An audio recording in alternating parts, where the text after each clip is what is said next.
Hi, I'm Caleb Cross. I play baseball at Catawba College, and this is the No Playbook podcast. All right.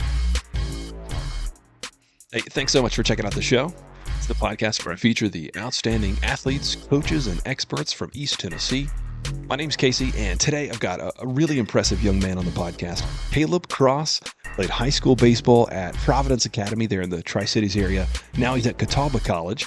Caleb joins me on the show today to talk about his whole recruiting experience, how he helped really bring FCA to his high school, and we talk about the movie The Sandlot, because, of course, it's a great movie. What can I say? This episode is sponsored by D1 Training. If you're listening to this from the Tri-Cities area, we just opened a brand new facility in Johnson City. D1 is the place for the athlete, no matter how old you are. If you've got any sort of an athletic or fitness goal, D1 can help you get there. I get to Caleb Cross right after this. Sit tight. D1 is the place for the athlete. When you join the D1 team, you don't just go to a gym. You're part of a team, a family. Family on three. 1, 2, 3. Family. Something more than just a gym. Here we go. If you're looking for a place to get better, to improve, to strive for the goals that you have, then D1 might be the right place for you. At the 15,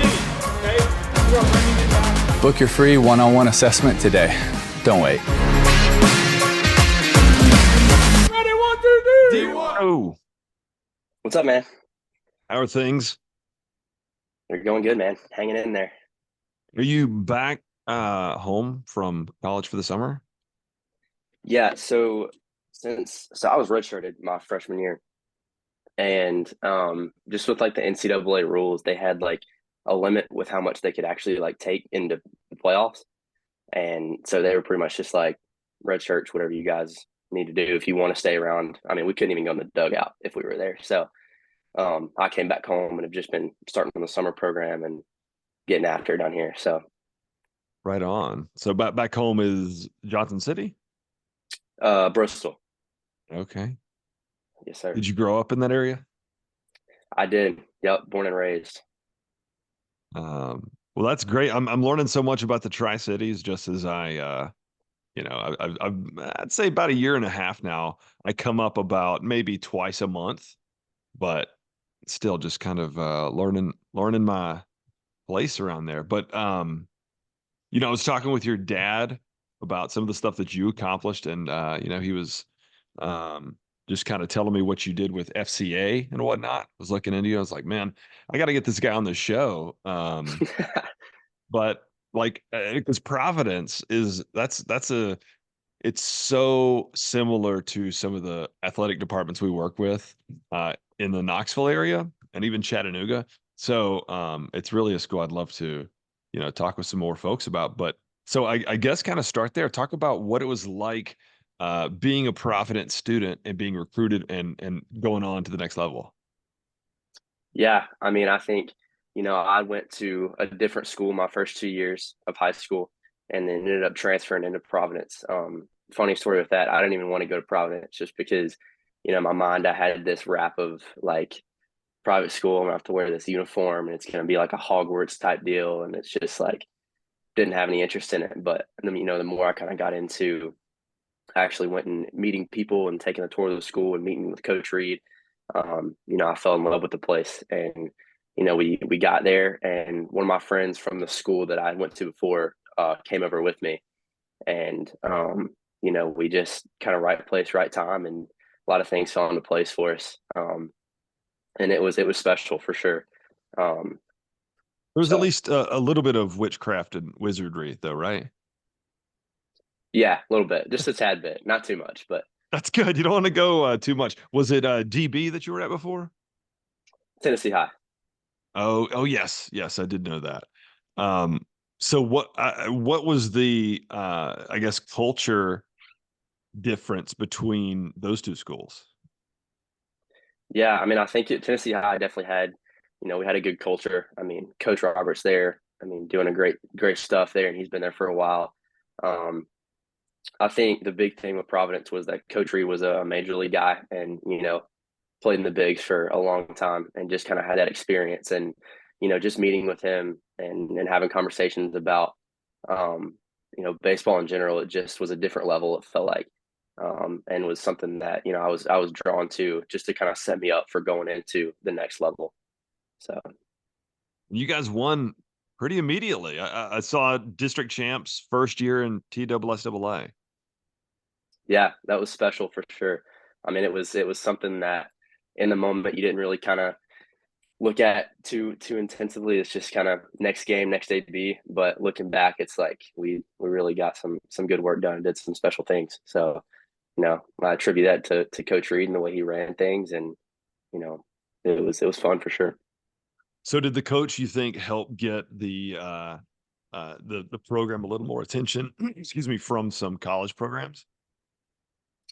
I think so, yeah. And I definitely, you know, one of my buddies that was on the team, Nate Eisfelder, he's committed to go to UT. Tanner Simpson ended up going to Piedmont, and then Lucas Belcher ended up going to Milligan. And we just have a lot of guys that ended up going to play college baseball. And Coach Reed did a lot on our behalf to help us reach out, and was an advocate with coaches calling him and told them everything they needed to know. So I definitely think there was a big help from him.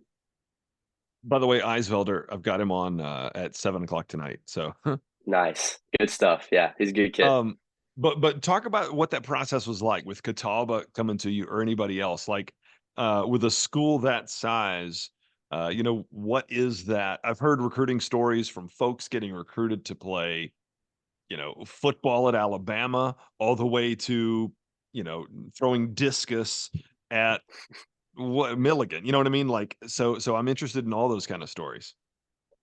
Yeah, I mean, it was, I guess I kind of had a little bit of an advantage going into the recruiting process. I mean, I grew up around baseball, and my dad was actually the chaplain for the Bristol Pirates whenever they were in town, and he would let me come with him and hang out with all the guys there, and I would just from hanging out with them, I'd pick their brain and kind of figure out how they did things, and just learn the game. And as I kind of got older, I still had those connections, and so I'd reach out and just say, "Hey, man, what's your advice on reaching out to coaches, and how can I go about that in the best way?" And I took the advice that they gave me, and just kind of put it into effort, and that was more so reaching out to coaches, sending, I mean, emails day and night, like a 9 to 5 job. Um, and then I kind of had like a dream list. I mean, obviously, like Tennessee, UNC, Vandy, the big schools, and then I kind of had a list that was more realistic for what I thought I could do. And Catawba was at the top of that list, that I had made kind of in my junior year. And so um, went and played summer ball, and ended up getting to go play in the NCIS tournament for USA Baseball, and got to do that. And the coach that I had from that reached out to Catawba for me and got in contact, and the rest is history. So I'm wondering what it was like growing up around all those college athletes, even on a personal level. Like you mentioned, asking them for advice or talking to them about advice. Is there anything that you learned, even off the baseball diamond, that you've been able to take into your college career? um, definitely take I would say that honestly the biggest thing that I've learned off the baseball field is to take a home cooked meal anytime you can get it. I mean, just being outside of the calf. But no, I mean, I have a lot of lessons that they told me, with just learning how to balance school and baseball, learning how to kind of get into the right crowd. And dad ran a college ministry, and so learning how they kind of interacted with being a college athlete and still like exercise their faith, and we're coming to the college ministry and hanging out, um, all that. So definitely a lot of good lessons from them. Now, let's say you have been whatever away from home for months on end. You get one night to go home, get that home cooked meal. What is Caleb picking? Ooh, that's a tough question. I don't know, probably some steak, probably a Okay. steak dinner. Yeah, yeah, on the grill. Yep. Gotcha. Gotta love that. So now you're familiar what we do at D1. I'm curious to hear if you think, I guess, what we could kind of do to help with a program like Providence. or even some of the other ones around the Tri-Cities area, just working on that extra speed, agility, quickness, flexibility, strength, those little things that a baseball player needs at the next level. Yeah, I think, the biggest thing is just the fact that y'all are coming to the Tri-Cities and being there could definitely help out those programs just by having the facility in general. Um, you know, with Providence being, I don't want to say newer, but kind of just now coming onto the scene with our sports. Our facilities are just kind of what they are. We have the basic stuff that we need, and having somebody like you that hopefully could work with and go to hit or do whatever, is huge. So I think that's definitely the big thing. Yeah. And we love working with folks on their passion, and helping them kind of realize their full potential in whatever that passion might be. I do like hearing stories about how folks discovered their passion. Like, when did you realize baseball was your sport? Ooh, I would probably say, growing up around baseball, I mean, I was kind of exposed to it a lot, and it was just kind of like baseball was a part of life, and there wasn't really anything that distracted me from that. I played t-ball, and I ended up like, I don't remember what the story was, but my coach apparently said that I needed to play something else because I wasn't like, I couldn't just sit still. Like, I would run around the field and like talk to the other guys and like not really play. And so they were like, he needs to get into like soccer or basketball or something. And so I ended up playing soccer for a couple of years. And then I don't remember how old I was, probably 8 or 9 years old. I watched The Sandlot for the first time. And I think that summer I probably watched The Sandlot twice or three times a day because it was just like lit me up. And I was like, this is what I want to do. So watched The Sandlot a bunch and started going to the Pirates games. And, um, you know, now I'm here. That is such a good movie. Is it? Yeah. Oh, yeah. We at my house treat it almost like a summer flick, like a hot day, especially the scene when they're playing ball, 4th of July, Oh, and yeah. that whole thing. That Classic. is, that's just something that we think about in summertime. Well, is that the best baseball movie though? Ooh. I mean, I would say so. I mean, it's got pretty much everything you need. There's a lot of movies that are up there, but I think I have some good points to argue that would be Um, that would be one. I've always been a fan of Bull Durham.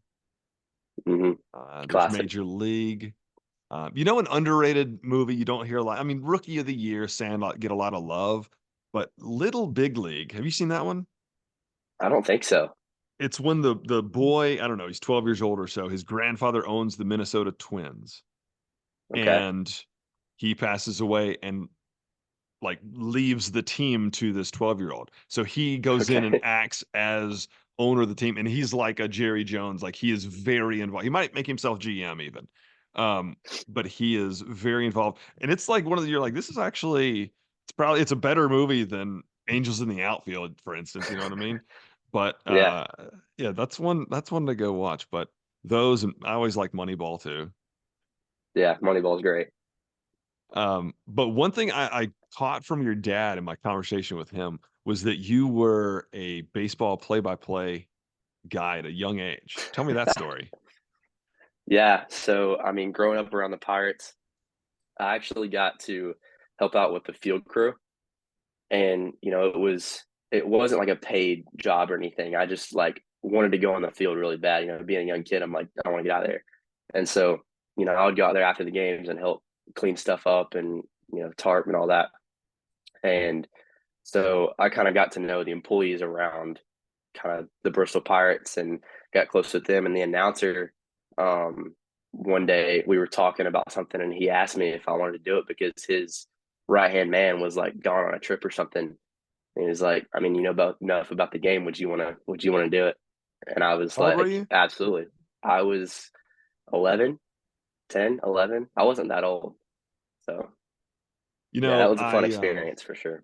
so you're the first person I've been able to share this kind of experience with. I was very similar. I knew at a very young age I wanted to be either, I don't know if you'll know either of these names, Casey Kasem or uh Harry Carey. Mhm. And so I knew I wanted to do one of these things. I was in the 7th grade. I ended up getting a weekend slot on a local radio station in Eastern North Carolina. Just they played beach music. It was just a thing where you just kind of come on and go. And that was the Drifters. Next up is whatever. So it wasn't difficult, but it was cool getting that experience. But my the high school I was gonna go to. So I was in, what did I say, 7th grade? The high school that I was zoned to go to, very similar situation. I would go around and like film practice for them, and they asked me if I would come in and help, announce one of their games, and that was a really cool experience, just getting to be a part of that. And it's one that, like, isn't that such a cool thing, getting to remember Yeah. how nervous you were in that moment? Yeah, for sure. And it's one of those things where it's like you realize in the moment, before it starts, you're like, I'm nervous, I'm really kind of amped up for it. And then once you get going, it's just like I'm getting to talk baseball with a friend. That's a big thing. So for sure. That's awesome that you got to do that as well. Yeah, you're like, I can't believe that people do this for a job. Um, Yeah, no kidding. um, so uh FCA, you helped bring it to Providence. Is that right? Yes, sir. So what does that kind of look like, starting from the ground up with a program like that, kind of being grassroots and forming? Obviously, FCA is a well-known organization, but is that difficult to kind of get it started in a new place? I think it was, something that kind of happened naturally. As coming into Providence, being kind of the newer guy, with a couple other guys that came with me, there was just things that me and my friends would do to kind of get closer and hang out. And doing a Bible study around the fire, like a bonfire, was like one of the big things that we would love to do. And it was, we called it a Bible study, but it was more so us just doing, life on life, building relationships, like just talking, like, hey man, this is something I'm going through, need some prayer. And then we would kind of read scripture or whatever. And so, that kind of grew into us trying to do that as a team, and then other people talking about, coming over and doing it with us. And we ended up having like cookout bonfire nights where we would hang out and play cornhole, and we would go and do that. And we ended up going to our pitching coach at the time, Bernie Young, and saying, hey man, don't know if you would be open to this, but is there any way you could help us out in getting this, formed to be FCA? And he was all for it, and he reached out to people and helped us get that rolling. And it was something that was definitely a good memory, and it's still going. So It's great. How about in college? Are you still a big part of the organization? yeah, got to be an FCA leader this year, and I've gotten really close to our kind of main director, and doing that, and it's going great. So blessed to be able to do that. I didn't I didn't ask, how exactly did Catawba's season go? Went really well. We actually just clinched or got voted in for the 1 seed for regional playoffs. So been doing really really good with that. We've had, it's been a crazy run with the playoffs. We've had a couple walk-off wins, a couple nail biters, but um, we're gonna figure it out and hopefully get one a ring this year. Heck yeah. You're not going to go visit in the transfer portal or anything like that. That's the hot thing to do. No, absolutely not. No, I love Salisbury. Catawba's, everything, anything that I could have wanted, and college to be at. Great people, great atmosphere. So Yeah, yeah. love that place to I death. I love Tennessee, but I miss North Carolina. I grew up in the eastern part of the state. Um, Okay, nice. so yeah, I do miss being that close to the beach and Yeah, where I grew up. Yeah, that's yeah. pretty nice. Me and my buddies haven't made a trip out to the beach yet, but that's definitely on the list. So we'll have The to get that great going. thing about those beaches is I love the piers and the fishing access. Mm, It just lends itself to spending some time out there and getting some good fishing. My dad and I, we would go out there and put our sleeping bags, and like one of us would be up fishing all night while the other was, taking a oh nap. man, nice, good It's stuff. good. Bring back some red snapper, have some dinner. Yeah, yeah. Make a memory. Hey, so tell me one thing that very few people know about you. Oh, one thing very few people know about me. Um, I would probably say the first thing my mind goes to is, I mean, people say all the time that like I've played baseball my whole life. I've loved it my whole life. But I'm proud of the fact that I get to actually say that and be real with it because my dad, whenever I was born, apparently put a baseball in my like he calls that a baby tank, but I think it's called like an incubator. But whenever you get put in like the glass like tank, he has a picture where he somehow got in there and put a baseball beside me in the thing and took a picture.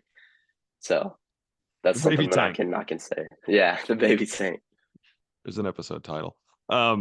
So one unforgettable sports memory for you, and sometimes people share this as something as a spectator or as an athlete. Ooh, that's tough. Um, I would probably say there's two that come to mind. First one would definitely be around the time we were kind of doing the Pirates and all that.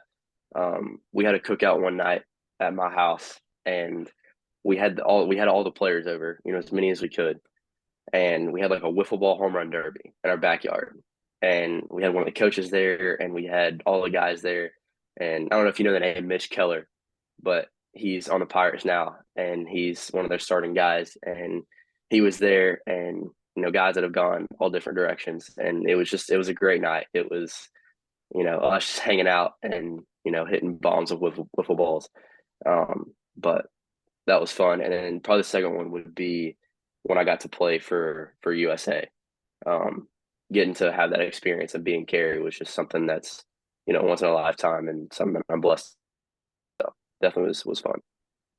I love that you brought up a wiffle ball game because most people will go to one of the more obvious things, but when you really think about it, like when is there more fun than playing wiffle ball with your buddies? Yeah, no kidding. I mean, that was something that we would grow. We had a tennis court across from our house, and we would turn on the lights, and we would play like on the corner of the court, and we would play out there till 1 in the morning, just hanging out, having fun. So Like, I don't normally do 2 episodes in a week, but I've got so many interviews. I have 4 interviews today, and I've got oh two wow, others that I haven't released yet. And I'm like, I got to get these out, or else I'm just gonna never get them out. So, yeah, for sure. all right, Well, dude. I Thank you respect so what you're doing, much. man. This Thank podcast you. is cool. I've gone back and listened to the episodes, and you're doing a great thing. So Oh, I cool. appreciate you having me on. You got it, man. Thanks so much. Have a good one. You as well, my friend. See you, Caleb.